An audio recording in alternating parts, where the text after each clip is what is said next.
Alleloia, alleloia. Miarabantsika rehetra amin'izao andro maraina ny 25 ny volana May 2024 izao.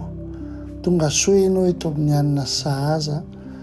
Andriamanitra nia ombanao ary kasika ny fonao sy ny fanahinao amin'izao andro maraina izao. Ny lohatenintsika androany dia ny hoe ny fahindrena avy amin'Andriamanitra. Ny fahindrena avy amin'Andriamanitra. Misy zavatra iray tena ilain'izao tontolo izao ankehitriny. Tsy olona manana hery fotsiny, tsy olona mahay miteny fotsiny, fa olona manana fahindrena. Ary izany indrindra no nahatonga ny Josefa hiavaka. Hoy ny Genesisy 1:7-7 sy 7 moa mahita lehilahy tahaka izao va itsika, izay mitoera ny fanahin'Andriamanitra? Tsy misy olona endry sy manan-tsaina tahaka anao. Tandremo tsara, tsy ny endriny no nampiavaka ny Josefa, tsy ny taonany, tsy ny toerana ny haviany, fa ny fahindrena tao anatiny. Ary io fahindrena io dia avy amin'Andriamanitra io.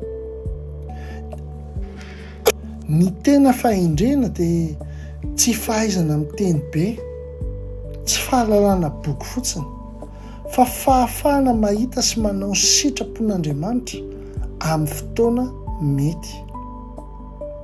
Amen.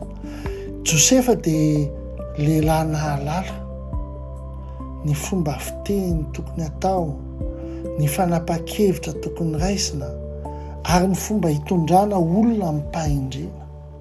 Izany nahatonga ny Farao nahatoky azy.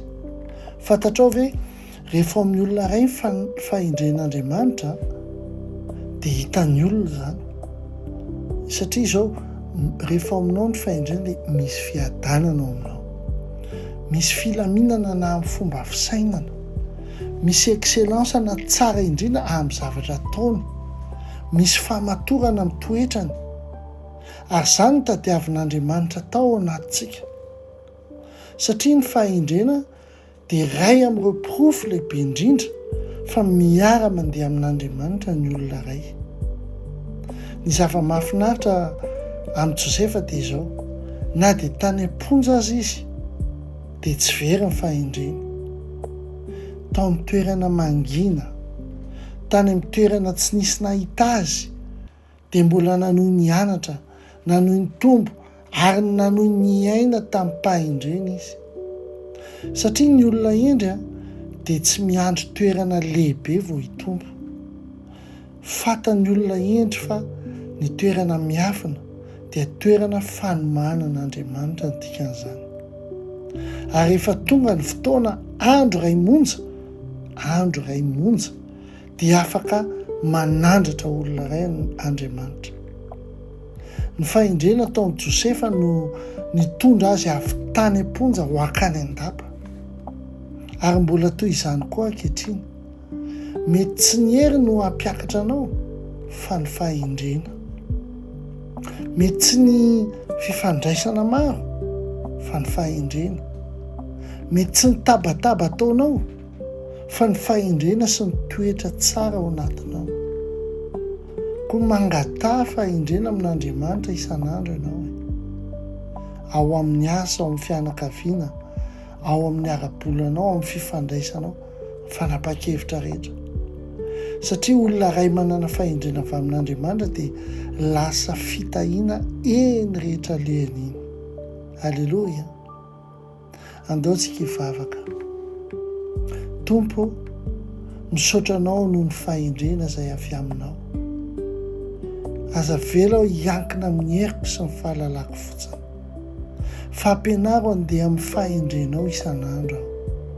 Feno ny fanahinao masina aho, mba hahiteny tsara, mba handray fanapa-kevitra tsara, ary hitondra fiadananao amin'ny toerana rehetra misy aho.